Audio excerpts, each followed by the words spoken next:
Hey, what's up?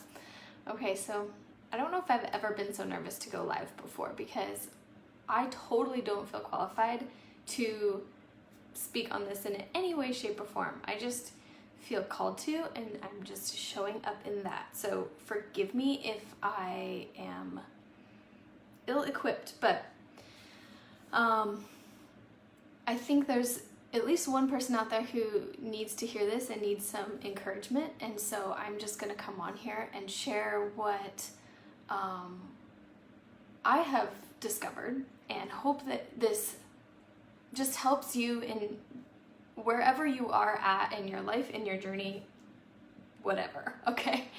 So give me grace.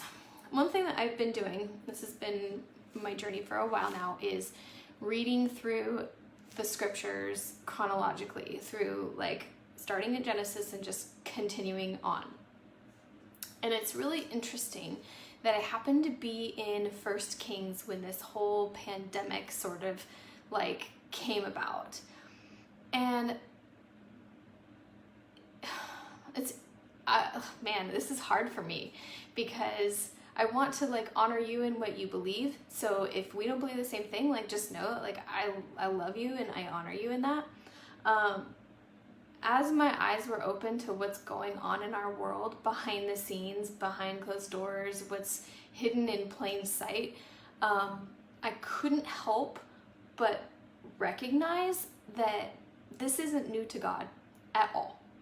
And when I started reading through 1 Kings, and now I'm in 2 Kings in chapter 18, 19, 20. What we're going through right now, not the pandemic, but what's going on behind the scenes in our world right now is literally something that appears to happen every 80 years or so in Israel's history, and where people turn away and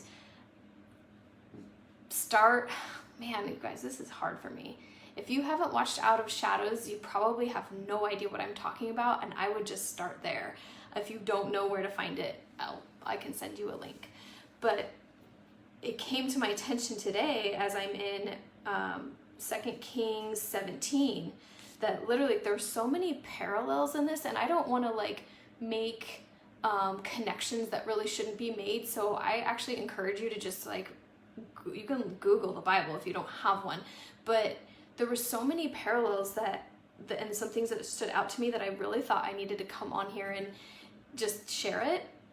Now, again, I want to repeat, like, I am not a biblical scholar. I'm literally a mom, a business owner, a wife who does her best to read her Bible every day because I think it's important for me to stand on my truth and to serve the world better. And so I don't come at you with like, I know diddly, honestly.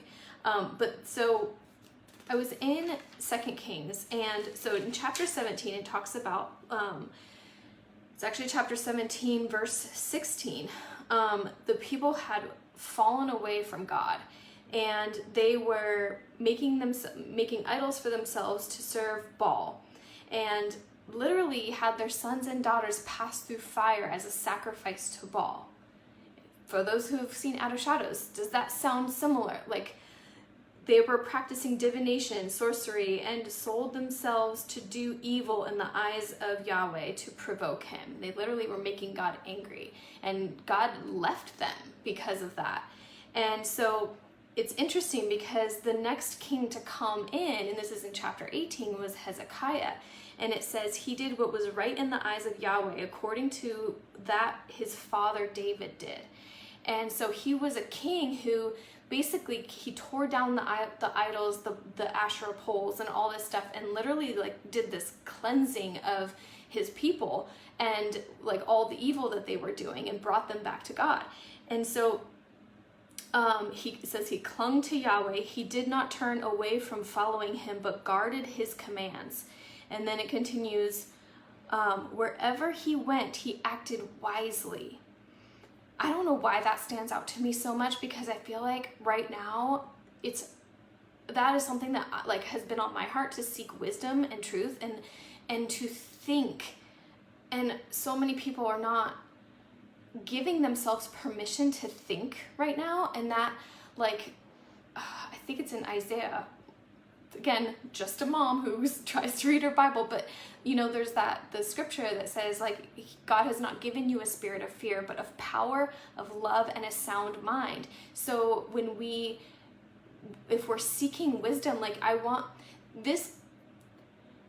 so passionately want you to believe that you have a sound mind, and we live in a culture right now that tells you that you can't understand science unless you have a science degree. You can't understand statistics unless you study statistics. And if you study statistics, you know how easy it is to manipulate statistics to tell the story that you want to tell.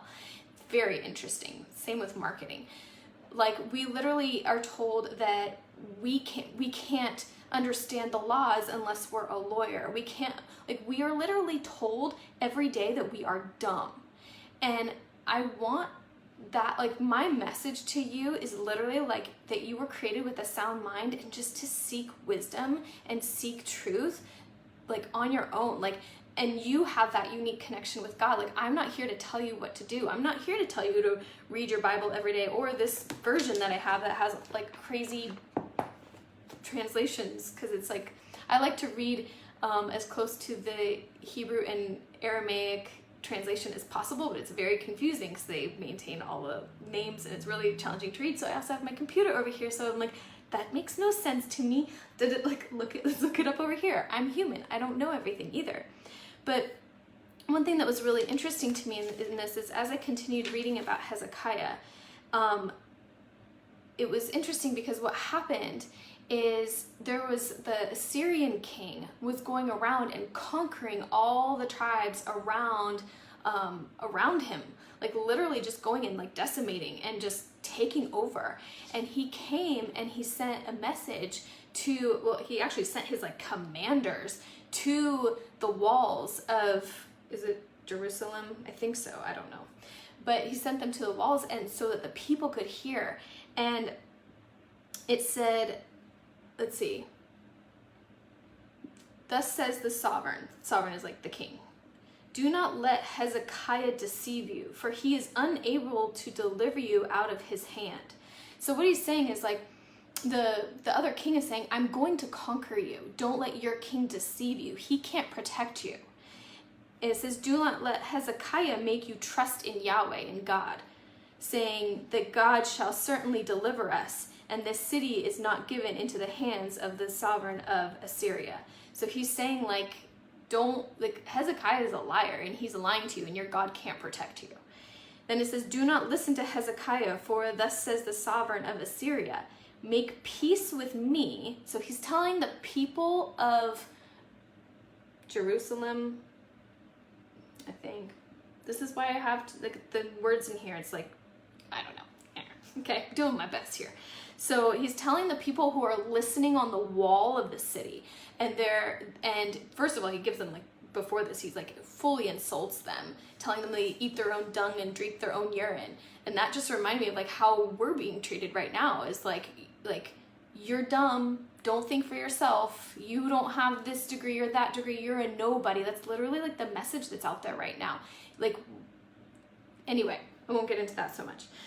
So it continues, and the king of Assyria, who is coming in to conquer and to spread fear throughout the people, he continues and says this to them, make peace with me by a present, come out to me, and let each of you eat from his own vine, and each from his own fig tree, and each of you drink the waters of his own cistern until I come. Then I shall take you away to a land like your own land, a land of grain and new wine, a land of bread and vineyards, a land of olive trees and honey, and live and not die. But do not listen to Hezekiah when he misleads you, saying, Yahweh, God, shall deliver us. So the king is coming in and conquering, and like wants to conquer Jerusalem and Israel and Judah. I don't know. There's all these things that I don't all understand, but that's okay. So he's coming in to conquer, and he's literally giving them these promises of life, of a beautiful life and of wealth and abundance, and saying, come and follow me and I will take you there. And he's spreading fear throughout the people. And Hezekiah commanded the people, said, do not answer him. So they didn't say anything, but I can just picture them hearing these words. And so much so that even when these words were taken back and told to Hezekiah what the king of Assyria had said, that he tears his clothes. And that's like symbolic. It's like, when they're mourning or in distress, they tear their clothes. So when Hezekiah heard it, he tore his garments, covered himself with sackcloth, and went to the house of Yahweh. That was the first thing he did, is go to God. Didn't go to the experts, didn't go to his commanders, didn't go to all his people he would have at his disposal. He literally goes to God immediately. And then I'm trying to keep this short and concise, but I'm skipping over a lot. So I really encourage you, if this sounds interesting to you, to go into 2 Kings 17 and start reading through chapter 20. It's just really, because as I was reading this morning, I'm like I couldn't stop reading. I was like, wow, this is so much relates to this right now, because we are being inundated with fear, this message of fear of this can't save you, that can't save you, this is doomsday. And when I'm hearing the things that the Assyrian king is saying to the people it's like, I will destroy you. You will die unless you do what I say, unless you follow me. Don't listen to Hezekiah. Don't listen to your God. He will not save you. And so anyway, I'm going to skip through a little bit. So I'm in chapter 19, verse 11 now, and it says, let me go. I like to have both my translations here just because it helps me. So chapter 10. Okay, so he sent... Okay, the king of Assyria sent messengers to Hezekiah with this word. Say to the king of Hezekiah, king of Judah, do not let the God you depend on deceive you when he says, Jerusalem will not be given into the hands of the king of Assyria. So he's telling Hezekiah, your God will not save you. Surely you have heard what the kings of Assyria have done to all the countries, destroying them completely, because he literally was just going around conquering. And you can imagine that's a fact. It's a fact that he went around and was conquering and destroying countries all around Jerusalem. And so that's something I see right now, is we are presented with a lot of information these days. There's a lot of conflicting information these days, and we're trying to sift through what's truth, what's fact, I hope we're seeking wisdom, but are we seeking wisdom in the right way? And so sometimes it's hard when we rely on just the facts and we have no faith in that. So the king of Assyria continues, and he says, surely you have heard what the kings of Assyria have done to all the countries, destroying them completely. And will you be delivered? Did the gods of the nations that were destroyed by my predecessors deliver them? The gods of Gozan, Haran, blah, blah, blah, blah. And the people of Eden who were in Telassar. When is the king of Hamath or the king of Arpad? These are all the countries that he had conquered already. Where are the kings of Lair, Sepharim, Hena, and Eva? So he's literally giving him a list of all the, you can imagine the fear that he's trying to build up in Hezekiah. So Hezekiah read the letters from the messengers from the king of Assyria. Then what did he do next? This is 2 Kings chapter 19, verse 14. He read them, and he went up to the house of Yahweh, and Hezekiah spread it before Yahweh. Literally took the letters and spread it before Yahweh. You guys, there's a reason why it says, cast all your cares upon him, to give your burdens to the Lord. There's a reason why. There's a reason why we're supposed to rely on faith and not the facts. And Hezekiah then prayed before Yahweh and said, O Yahweh, God of Israel, the one who dwells between the cherubim, you are God alone of all the reigns of the earth. You have made the heavens and earth. Incline your ear, O Yahweh, and hear. Open your eyes, Yahweh, and see, and hear the words of the Sanhedrin and Sanheribim. Sorry, this is the other translation. Which he has sent to reproach the living Elohim. Elohim is God. Anyway, he continues on praying to God. And what's really cool is they then go to the prophet Isaiah. And Isaiah sends this message and says, God has heard you. And I'm not going to read it all because it's really, really long. But at the end of it, he says, he's talking about the king of Assyria.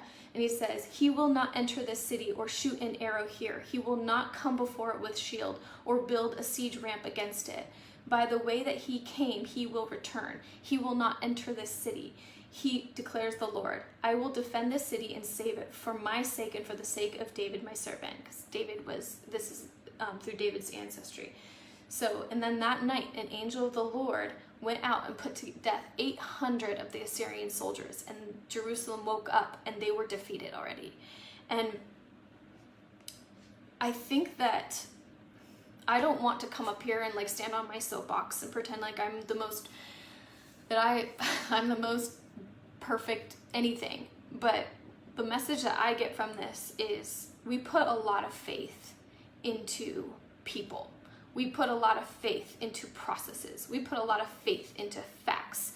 And we put a lot of faith into things that I think have led us astray.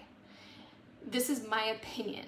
You do you, okay? Like, I am not coming at you as an expert, but this was my reading from today that I wanted to share with you. And I hope and pray that we start seeking wisdom that can only come from God and clarity that can only come from God. And with all this chaos going on in the world, that we have that to stand on at all times, that he is always with us. But honestly, I think as a people and as a nation, we have turned away. We worship pleasure.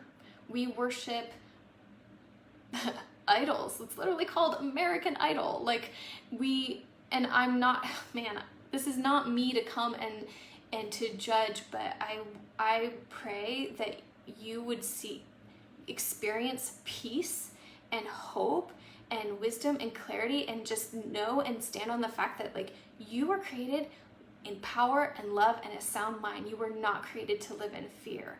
And I hope that anything I shared today just blesses you at all, and that in literally just sharing this from my heart. And I hope that it helps you with wherever you're at. And if you are living in fear, I will be praying for you, because that's not what you're created for, not in any way, shape, or form. And so I just want you to know that I care about you and I love you. And if we don't believe the same thing, like, I still love you. And thank you for hanging out with me and listening to that.